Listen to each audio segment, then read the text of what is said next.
Hey friends! My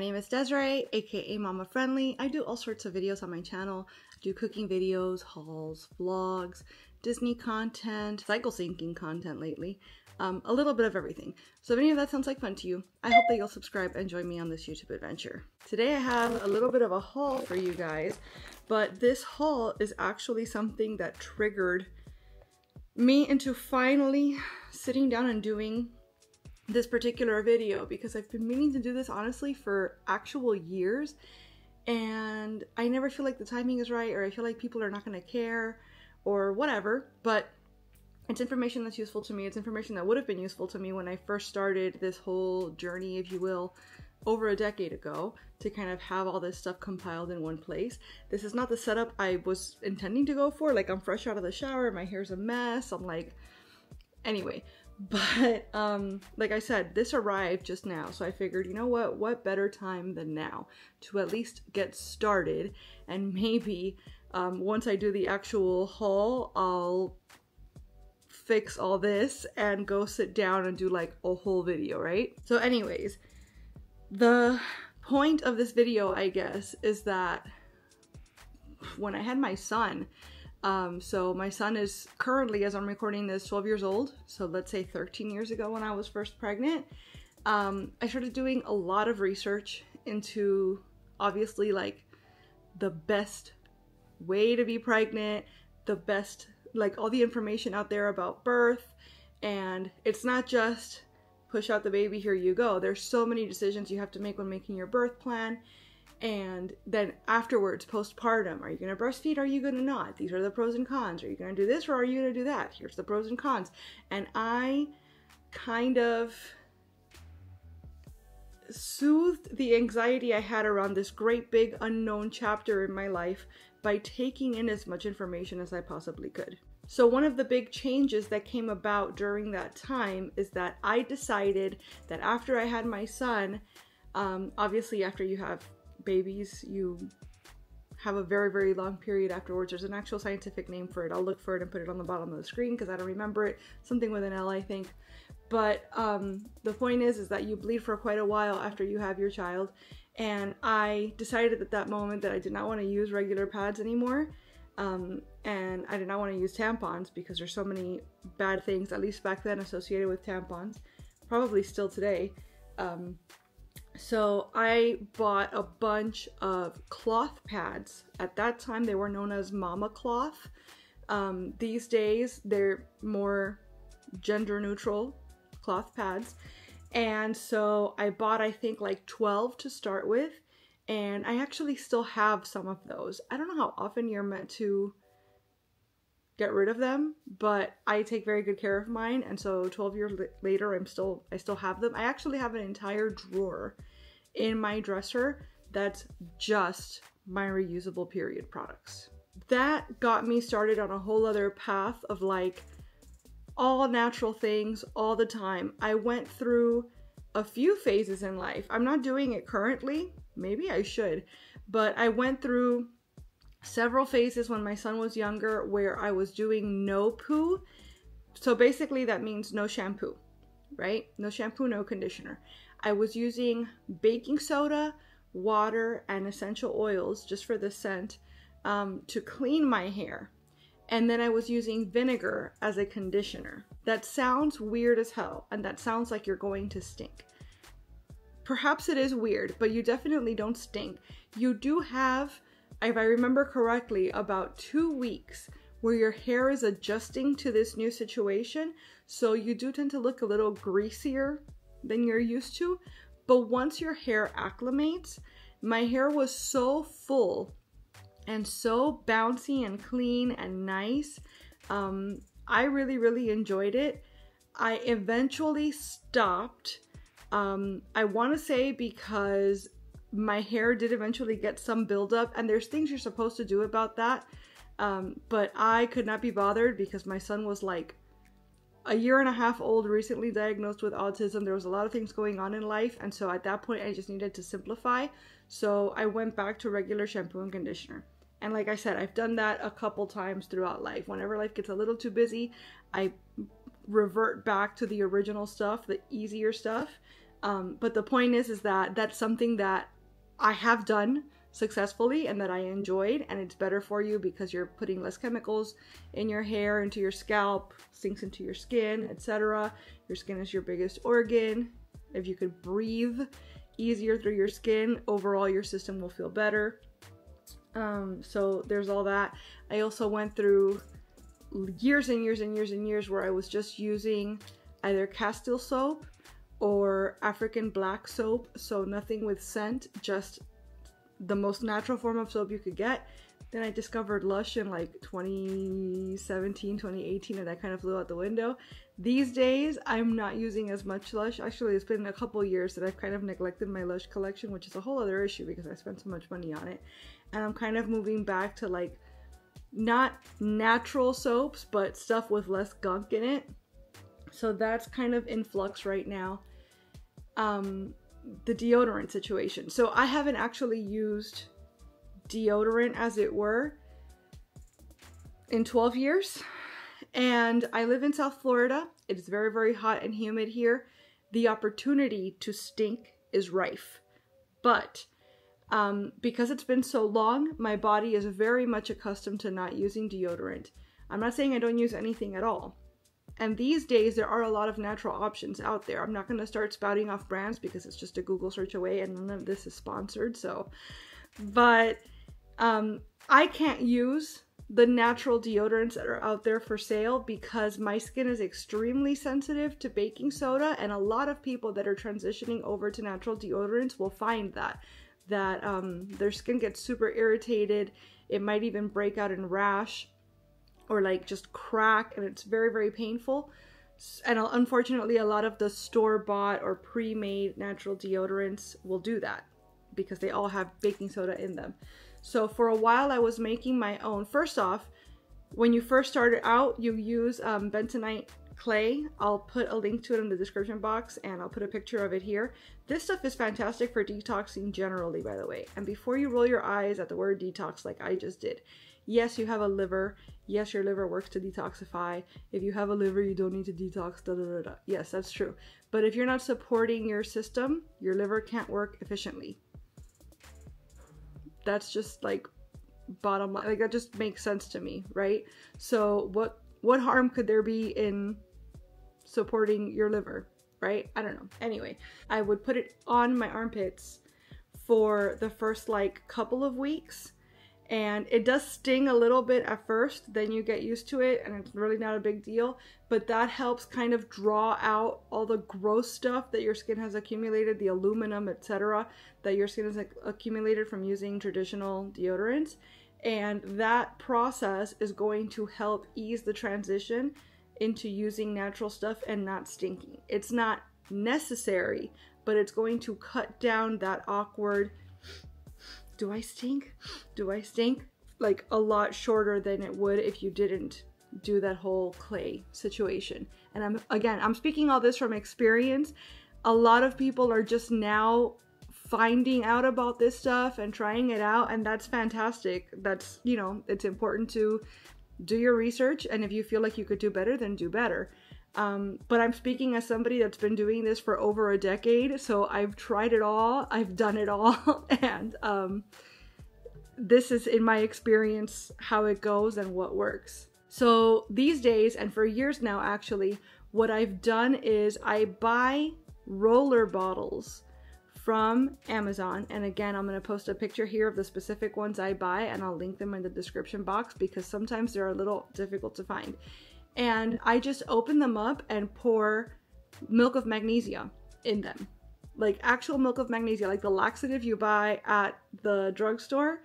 Milk of magnesia, magnesium, is great for blocking stink. Now, it's not an antiperspirant. You are still going to sweat. And that's important. You need to sweat. Sweat is your body's way of detoxifying. So I don't want to block sweat. Sweating is good. Sweating is normal and natural. And I, luckily, am not, I don't think I sweat more than the average person. Some people do sweat a lot. And so they might not feel comfortable not using an antiperspirant, and I understand that, do you?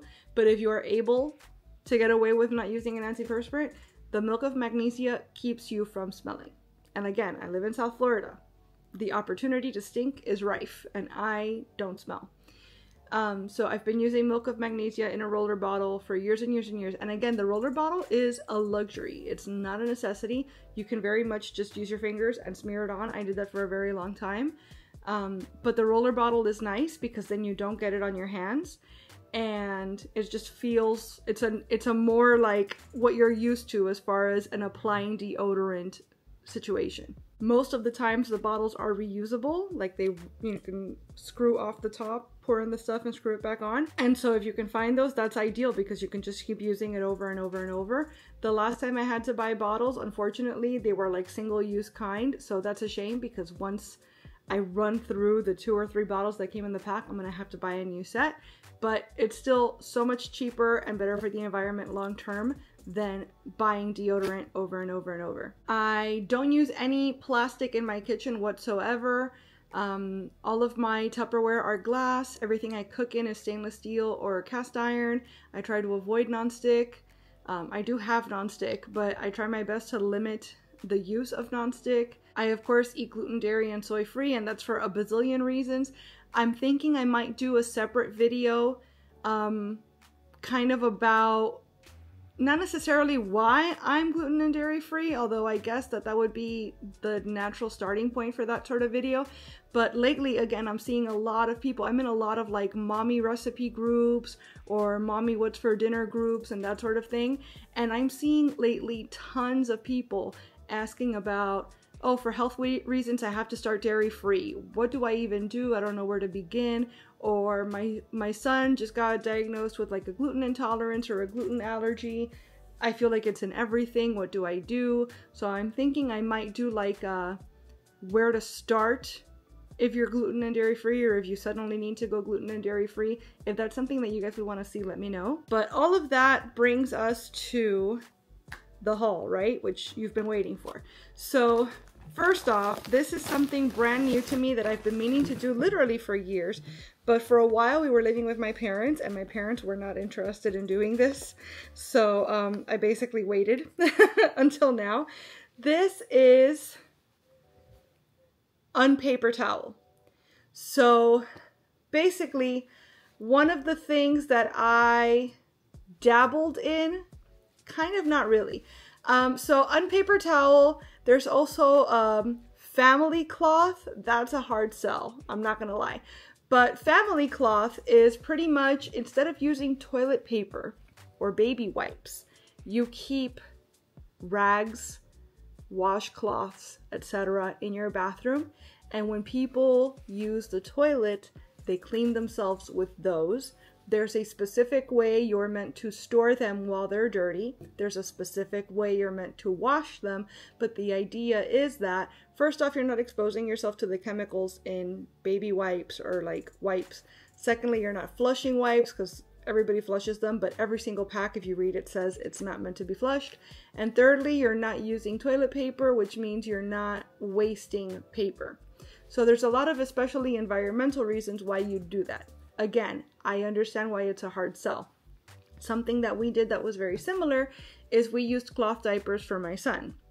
And actually, when I first started this channel, my entire channel was about things like cloth diapering, baby wearing, baby-led weaning, breastfeeding. It was all about all the natural things that I learned while I was pregnant and while I was postpartum, and like me learning to parent and raise a baby in a way that I was not raised. So all those videos have been privated now, and they have been for a long while because my son is in them. And as you guys might know, I don't ever show my son on my channel because he cannot actually properly consent to being on camera. He doesn't understand what it is to have his image on the internet and all the things that his image could be exposed to, and therefore that he is exposed to.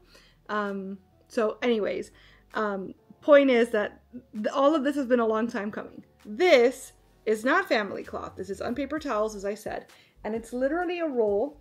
I'm hoping that I can keep this somewhat in a roll as I go.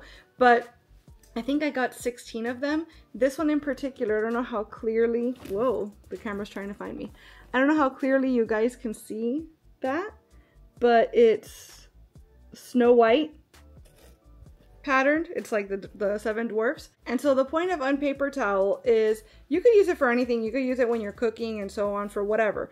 But at least when you're like washing your hands, drying your hands in the kitchen, you'd use these instead of using regular paper towels, and you can wash these and reuse these. And so it's that much less paper that you're buying. It's that much less paper that you're throwing away and wasting.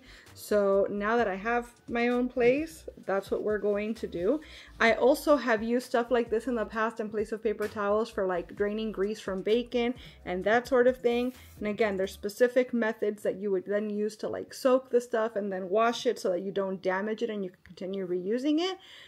So if that's something you're interested in, I highly recommend going down that rabbit hole. Basically, the whole point of this video is presenting you with options that maybe you didn't realize were a thing, so that once you say to yourself, oh wow, I can do that, I didn't even think I could do that, now you can go deep dive and figure out if that's something you really want to do. So, oh, I did get 2 rolls of the unpaper towels, so bing. And then the other thing I got, just because I was due more, see, we've come full circle now because this is where we actually started the video, is I got myself more mama cloth. And this is not the first time I've bought mama cloth since I had my son. Like, it's not like I'm still using only the original ones from like 12, 13 years ago. I have, as I said, an entire drawer dedicated to my products, my period products. I also used Thinks for a really long time. I reviewed Panty Prop as well. Now they're called Ruby Love, I think. That company was a kind of a thing. But anyways, I'll post all of my period product reviews that I've got on my channel so far in the description box.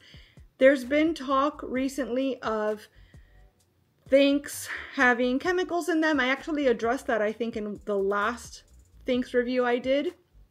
And so I personally have stopped using them, but some people are still comfortable with the idea of using them, and the products themselves were great.